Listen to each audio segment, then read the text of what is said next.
အားလုံးပဲမင်္ဂလာပါခင်ဗျာကျွန်တော်တို့ဒီနေ့ပိတ်ရလီမှာတော့ကျွန်တော်တို့ဒီဘူဆန်မှာရှိတယ်ပေါ့နော်ကျွန်တော်ဘူဆန် Premium Outlet ကိုတောင်းမှာဖြစ်ပါတယ်ဒါကကျွန်တော်တို့ရဲ့အလုပ်နဲ့နီးရပေါ့နော်ကျွန်တော်တို့ဒီကားမှတ်တိုင်လေးပေါ့နော်အဲ့အနေပြီးကျွန်တော်သွားမယ်ကျွန်တော်တို့ဒီကညီကိုလေးပေါ့ကျွန်တော်တို့စက်ရုံကမြန်မာညီကိုလေးနဲ့တူသွားမှာဖြစ်ပါတယ်ဒါကျွန်တော်တို့ကားပေါ်မှာကျွန်တော်တို့အခုသွားမယ့် Premium Outlet ကဘူဆန် Premium Outlet နဲ့ကျွန်တော်တို့ရနီးရနော်အဲဒါကြောင့်ကားစီးပြီးကျွန်တော်သွားမှာလဲဒါကကျွန်တော်တခန်းနဲ့တူနေတဲ့ညီလေးဖြစ်ပါတယ်ကဲအဲ့ဆိုရင်ကျွန်တော်တို့သွားကြအောင်ကျွန်တော်တို့ဘတ်စကား CV 7 မိနစ်လောက်နေတဲ့ခါကျတော့ကျွန်တော်ရောက်လာပါပြီဒီရှိရတော့ကျွန်တော်ဆက်ရုံနဲ့အတကြီးဆုံးအကူကြီးပေါ့နော်ဘောလည်းကောင်းတယ်ဒါပေမဲ့ရုပ်လည်းချောတယ်ကျွန်တော်တို့ဒီမှာသူကပုံစံလုပ်ထားတာသူကလုံးဝ European ပုံစံနော် European လုပ်ထားတာပေါ့လုံးဝဒီထဲမှာအကုန်ရှိတယ် brand မျိုးစုံအကုန်ရှိတယ်ပေါ့နော် brand မျိုးစုံအကုန်ရှိတယ်ဟိုတကယ်လှတယ်ပေါ့နော်ကျွန်တော်တို့ဒီသူတို့လုပ်ပြီးကြတဲ့သူတို့က decoration တွေပါညာတွေကတကယ်လှတယ်ပြီးတော့အရင်တော့တစ်ခါရောက်တုန်းကတော့သူကပုံစံကဟိုဟာသူတို့ပုံစံမျိုးဆိုင်နေတဲ့နည်းနည်းပြောင်းသွားတယ်နော်ဆိုင်နေပြောင်းသွားတယ်ကျွန်တော်အဓိကဝယ်မှာကျွန်တော်ဒီတွားကြည့်မှာကျွန်တော် Nike နဲ့ဟိုကနေတွားကြည့်မှာကျွန်တော်တို့ Adidas နဲ့တွားကြည့်မယ်နော် Adidas နဲ့တွားကြည့်မယ်ကျွန်တော်ဘာလို့ရှိလဲဆိုတော့လိုက်ကြည့်ပါဦးနော်ကျွန်တော်ဒီထဲမှာတော့ကျွန်တော်တွားရတဲ့မှာတော့ကျွန်တော်တို့3ယောက်ကကျွန်တော်3ယောက်4ယောက်ပေါ့ကျွန်တော်4ယောက်ကတော့ချောစုံပေါ့ဗျာဒါဆိုချောကြီးတို့ဆိုကျွန်တော်မိုဘိုင်းဂိမ်းမှာကျွန်တော်ရှောက်ပက်ကြည့်လိုက်အောင်ဒါကကျွန်တော်စက်ရုံမှာညီလေးတွေခုနကျွန်တော်ညီလေးတွေပေါ့နော်ဟိုရှိရတော့အခုနိုင်ငံကဗျာအဓိကနိုင်ငံကတကယ်တိုးတက်တဲ့နိုင်ငံဆိုတဲ့ခါကျတော့သူကပြည်သူတွေအတွက်ကိုသူတို့ကအပန်းဖြေဖို့နေရာတွေအများကြီးလုပ်ပေးရတယ်ပေါ့နော်ကျွန်တော်ပိတ်ရက်တွေပိုင်းသွားမယ်ဆိုလို့ရှိရင်ပိုပြီးဒူးစီးတယ်ကျွန်တော်မိသားစုတွေလာကြတယ်အတွဲတွေလာကြတယ်အများကြီးပဲပေါ့နော်ဒါမှဆိုလို့ရှိရင်အမျိုးသမီးပစ္စည်းတွေပေါ့နော်ဖက်နက်တွေအိတ်တွေနိုင်ငံပေါင်းစုံက brand ပေါင်းစုံရဲ့ဟာတနေရာထဲမှာအကုန်ရတယ်ဗျာတနေရာထဲမှာအကုန်ရတယ်အဓိကကျွန်တော်တို့သွားမှာကျွန်တော်တို့ Adidas ကျွန်တော်တို့သွားမယ်အချို့ကျွန်တော်တစ်ချက်အထက်ဘာရှိလဲဆိုတော့တစ်ချက်ရောက်လိုက်ကြည့်ပေါ့နော်တော့ဝင်ချင်းမှာဆိုလို့ရှိရင်တော့ကျွန်တော်တို့ဒီဘောင်းမီအိမ်ကြီးပေါ့နော်ကျွန်တော်တို့ဒီပေါ့ပပဝတ်လို့ရမယ်ဘောင်းမီအိမ်ကြီးဒီကောင်းလေးဆိုတော့ဈေးချရတယ်ပေါ့နော်အထက်ကိုကျွန်တော်ဝိုင်းနေဆိုရင်9000 6000ပေါ့နော်9000 6000ဒီမြန်မာဝင်နေဆိုလို့ရှိရင်တော့3 2သိန်းလောက်ရှိမှာဒီလိုဈေးချတဲ့အချိန်ပေါ့နော်ခဏဒီပါဆိုလို့ရှိရင်မိုက်တယ်ဒါပေမဲ့ကျွန်တော်ကဒီအဲ့ဒီတက်ကိုကျွန်တော်အိမ်ကြီးပိုင်းညာတော့ကြိုက်တယ်ဗျအိမ်ကြီးဘောင်းမီနဲ့ကြိုက်တယ်ဖက်နက်ကိုလည်းကျွန်တော်မကြိုက်ဘူးပုံစံတုံးတယ်ပုံတုံးလို့လေသူကအဲ့လိုပုံစံဆန်းဆန်းလေးမရှိဘူးကျွန်တော်ကဖက်နက်ဆိုလို့ရှိရင်ကျွန်တော်က Nike ကိုကြိုက်တယ်ဒါလို့ဆိုတော့ကျွန်တော်တို့ဒီမှာရှိတဲ့ဟာတွေတစ်ချက်ဘာတွေရှိလဲဆိုတော့တစ်ချက်လိုက်ကြည့်ရပါကျွန်တော်ခဏလိုက်ကြည့်ရင်လည်းကျွန်တော်တို့သိပြီးသဘောမကျလို့ပေါ့နော်ကျွန်တော်နောက်ထပ်တင်ရသွားရဖြစ်ပါတယ်ဒါကတော့ကျွန်တော်တို့ရဲ့အဖွဲ့ပေါ့နော်ကျွန်တော်တို့ကတော့မြန်မာ6ယောက်ရှိတယ်ဒါပေမဲ့လောလောဆယ်ကျွန်တော်4ယောက်ပါတယ်ပေါ့နော်အဲ့ဒါနဲ့ကျွန်တော်တို့ခဏမောလို့လမ်းလျှောက်လာမောလို့ဘာပဲတိတိတောက်တယ်ဘာပဲတိတိတောက်ပြီးတော့ကျွန်တော်တို့နောက်ထပ်တင်ရအောင်ကျွန်တော်ထပ်သွားမယ်ပေါ့နော်ကျွန်တော်တို့အပြင်မှာဒါခဏနားရင်းနေပေါ့နော်အဲ့ဒါချိုးလိုက်ကဲအဲ့ဆိုရင်ကျွန်တော်နောက်ထပ်တစ်နေရာကိုကျွန်တော်ထပ်သွားမယ်ဆိုတော့ဒါကအစကျွန်တော် Nike ကကျွန်တော်တို့အပေါ်မှာရှိရဒါကကျွန်တော်အသစ်လောက်ဖမ်းနေရပါတော့ကျွန်တော်အရင်တော့မရှိဘူးလေအသစ်လောက်ဖမ်းတာဒီအောက်မှာဆိုလို့ရှိရင်ကျွန်တော်ဟိုဟာမိသားစုတွေနားနေလို့ရမယ်အများကြီးပဲပေါ့နော်စားတော့ဆိုင်လေးရှိရယ်ဟိုလောက်ထားတဲ့ပုံစံတော်တော်မိုက်တယ်နော်လောက်ထားတဲ့ပုံစံတော်တော်လေးလှတယ်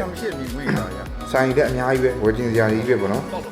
်ညမှာတချို့ဟာတွေကြတော့တချို့ brand တွေဆိုလို့ရှိရင်ကျွန်တော်တို့တော့မသိဘူးဗျာအများကြီးရှိတယ်ကျွန်တော်က New Balance တွေဘာညာတွေပေါ့ဗျာအများကြီးရှိတယ်အဓိကကျွန်တော်အခုလက်ရှိသွားနေရတော့ကျွန်တော် Nike ရှိသွားနေဖြစ်ပါတယ် Nike ရှိသွားမယ်ပေါ့နော်ကျွန်တော်ဒီခုနအပေါ်တက်ကနေကျွန်တော်အောက်ကိုဆင်းလာတယ်အောက်ကိုဆင်းလာပြီးတော့ကျွန်တော်ဟိုဘက်နည်းနည်းရှိသွားလို့ရှိရင်ကျွန်တော်ရောက်ပြီပေါ့နော်ဒါတော့ဒီထဲမှာကျွန်တော်လမ်းလေးပါပြောင်းရင်လည်းစိတ်မပူပါဘူးအဲ့မှာအရှိမအဲ့မှာ tablet ကြီးရှိတယ် tablet မှာလမ်းရှာလို့ရတယ်ပေါ့နော်ကျွန်တော်တို့ဆက်သွားမယ်နော်ကောင်မလေးတွေပါကြီးနော်ကိုယ့်ရဲ့သမီးသားတွေပါလာလို့ရှိရင်တော့တကယ်လာတဲ့နေရာပဲပေါ့နော်ကျွန်တော်တို့ပစ္စည်းမဝင်အောင်ပါဗျာအေးစိနားနေတဲ့တာထိုင်ကိုလေးဒီမှာနားပြီးရင်တော့ဆရာရှိရတော့ဒီမောင်လေးပါကြီးစားပြောပါလေးပေါ့နော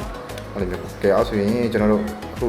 ုသွားမယ့်နေရာရောက်ပြီးကျွန်တော် Nike တွေကျွန်တော်ဝင်ကြည့်မယ် Nike ကတော့ကျွန်တော်တကယ် favorite ပဲเนาะ favorite ပဲကျွန်တော်တကယ်ကြိုက်တယ်ကျွန်တော်အသားရည်တွေတော့ကောင်းတယ်ခဏဒီပါဆိုတော့ကြိုက်တယ်ကျွန်တော်ကဲအဲ့ဆိုရင်ကျွန်တော်အထက်ကိုတစ်ချက်ဝင်ကြည့်မယ်ဆိုရင်เนาะကဲဝင်ကြည့်မှာတော့သူကလုံးဝဒီအားစကားနဲ့ပတ်သက်တဲ့ဟာတွေကျွန်တော်ပြရတယ်เนาะ sport နဲ့ပတ်သက်တဲ့ဟာတွေတို့ပြရတယ်အဓိကကျွန်တော်ကြည့်မှာကျွန်တော်ဖက်နက်ကိုသွားကြည့်မယ်เนาะဖက်နက်သွားကြည့်မယ်လူတွေတော့အများကြီးပဲအဲ့ဆိုတော့အခုကာလာကသူက discount ပေးတာကို discount ချတဲ့ကာလာဆိုတော့တော်တော်များများဝယ်ကြတယ်ပေါ့ဒီကိုရီးယားသားတွေတော်တော်များများတို့ Nike တို့ Adidas တို့အဲ့လိုမျိုးဝေ့ကြတာများတယ်ပေါ့နော်အဲ့လိုမျိုးဒီမှာဆိုလို့ရှိရင်ဖက်နက်ဆိုလို့ရှိရင်အများကြီးပဲဗျာသူကမိုက်တယ်အဲ့ဒါကသူတို့ဖက်နက်ကဗျာအဲ့လိုသူကလုံးဝ international ဆိုတော့ဗျာဟိုမှာဘာကုတ်လေးကို straight ကြနေတော့သူကဒီဈေးက international မှာဘယ်လောက်ပေါက်လဲဆိုတော့အကုန်ပေါ်ပြီးသားအဲ့ဖုန်းလေးမှာလေတကယ်လို့ကိုကမသိလို့ရှိရင်အဲ့မှာ ဝန်ထမ်းတွေရှိတယ်ဝန်ထမ်းတွေမေးလို့ရတယ်နော်ဒါပေမဲ့ဒါကဝန်ထမ်းတော့မဟုတ်ဘူးနော်ဒါကတော့ကျွန်တော်ပဲဖြစ်ပါတယ်ခင်ဗျဆော်ဂျီဘဲကြီးပေါ့ဗျာဆော်ဂျီဘဲကြီးပေါ့ကျွန်တော်ဗျာအဲ့ကြိုက်တဲ့ဖက်လေးကျွန်တော်အဲ့ဒါလေးကြိုက်တယ်ကျွန်တော်ဒီဇိုင်းလေးကြိုက်တယ်ဘေးကကျတော့3,900ပေါ့နော်3,900ဆို2သိန်းမှထားပါတော့2သိန်းဆိုလို့ရှိရင်ကျွန်တော်မြန်မာဝင်နဲ့ဆိုလို့ရှိရင်6သိန်းကျော်9သိန်းပေါ့ဗျာ9သိန်းမစိုးဘူးနော်အဲ့ကောင်လေးဆိုမစိုးရှိသေးတယ်အများကြီးရှိသေးတယ်တော့အနောက်ဒီမှာအရှေ့ဒီမှာတော့ဖက်လေးကျွန်တော်အဲ့ဟိုဟာဒီဇိုင်းပူကြိုက်တယ် Nike ကိုလေကြောင်ညာလေးတစ်ချက်ဝင်နေဗျာချောတယ်ပေါ့ပြီးကျွန်တော်ထက်ကြည့်တဲ့ခါကျတော့တချို့ဒါတွေကတော့ဟိုးရင်တော့ကျွန်တော်တို့ Nike ကထွက်ခဲ့တဲ့ကျွန်တော် model ဟောင်းတွေပေါ့ဗျာ model ဟောင်းတွေလောလောဆယ်မလာခင်ကျွန်တော်အခုစီးရတဲ့ဟာလည်း Nike ပဲလေကျွန်တော်ဖက်ကလည်း Nike ပဲကျွန်တော်အဲ့ဒီမှာပဲဝယ်တာပဲဒီမှာပဲဝယ်တာအိမ်နေနေဆင်လို့ပေါ့ဗျာကျွန်တော်ချောလာပါချောတယ်ပေါ့ကျွန်တော်ဝယ်တဲ့ဟာတော့ကျွန်တော်မရိုက်ပြတော့ဘူးเนาะဝယ်တဲ့ဟာကျတော့ဘာလို့ဆိုအဲ့ဝယ်နေရမှာကျွန်တော်ကင်မရာရိုက်လို့မရလို့ခေါ်တယ်เนาะဝယ်တဲ့ဟာတော့ကျွန်တော်မရိုက်ပြတော့ဘူးအဲ့ပြီးတော့ကျွန်တော်ဝယ်ပြီးတော့ကျွန်တော်အပြင်ကိုပြန်ထွက်တယ်အပြင်ကိုပြန်ထွက်ပြီးတော့ကျွန်တော်တို့အခုခုနသွားတာအဓိကသွားတာဒါမှဒီထဲမှာမလို့ကျွန်တော်အချိန်ကတူနေရပါတော့တကယ်သွားတာကျွန်တော်တို့ကဟိုလောက်ကြာတယ်4နာရီလောက်ကြာတယ်4နာရီလောက်ကျွန်တော်တို့အခုဆိုရင်တော့ပြန်နေပြီပေါ့နော်ပြန်နေတဲ့လမ်းမှာကျွန်တော်စိုက်ထားတာဖြစ်တယ်ဒီအောက်ထက်ကကျတော့ကျွန်တော်အမျိုးသမီးနဲ့ပတ်သက်တဲ့ပစ္စည်းတွေရောင်းတာဟုတ်အမျိုးသမီးနဲ့ပတ်သက်တဲ့ပစ္စည်းတွေဒါလေးဆိုလည်းချစ်စရာတွေခလေးလေးတွေလုပ်ပြရတာခလေးလေးလာလို့ရှိရင်ခလေးလေးစီးလို့ရတယ်မိဘကြီးရတဲ့တက်ပြီးစီးလို့ရတယ်ခလေးလေးကြောက်ပေါ့ဗျာနော်ချစ်စရာတွေပေါ့ဒီကနိုင်ငံကောင်းတော့လည်းစနစ်ကောင်းလာပါဗျာစနစ်ကောင်းတော့လည်းပြည်သူတွေတက်စိတ်ချမ်းသာရတော့ပေါ့တော်စရာကြီးပါဒါကတော့ကျွန်တော်တို့ဒီနေ့ကိုကျွန်တော်တို့အလုံးငယ်နီးခဲ့ပေါ့နော်ကျွန်တော်တို့ဘူဆန်ပရီမီယာအောက်လက်ကိုကျွန်တော်သွားတာဖြစ်ပါတယ်ခင်ဗျာကျွန်တော်ဗီဒီယိုမရိုက်တော့လည်းတော်တော်ကြာပြီပေါ့နော်အပြင်မထွက်လာလည်းတော်တော်ကြာပြီဗျဟုတ်ကဲ့ကျေးဇူးတင်ပါတယ်ကျွန်တော်နောက်ထပ်ဗီဒီယိုမှာပြန်လည်တွေ့ပါမယ်ခင်ဗျာဘိုင်ဘိုင်